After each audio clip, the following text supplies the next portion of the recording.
Apakah itu EPP ataupun Easy Payment Purchase yang ditawarkan oleh Public Gold?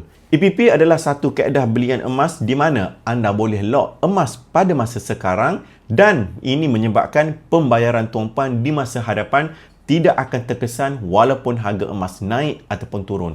Ini sesuai bagi orang yang ingin konsisten menabung emas dan dapatkan emasnya di masa hadapan apabila pembayaran itu selesai.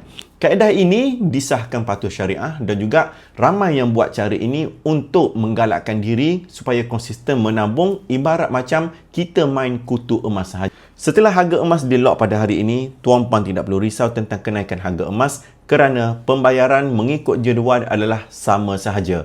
Cuma lagi cepat tuan-puan bayar jadual tersebut dan langsaikan jadual tersebut, lagi cepat tuan-puan dapat. Kaedah ini sesuai kalau anda ingin dapatkan emas seperti 5 dinar dan juga 1 dinar yang ada di tangan saya ini kerana inilah item yang paling kecil tuan-puan boleh dapat dengan kaedah EPP. Mahu info lebih lanjut? Silakan sahaja isi borang biru di bawah ini. Saya akan bantu anda dapatkan emas dengan kaedah EPP seperti yang saya terangkan. Kita jumpa esok.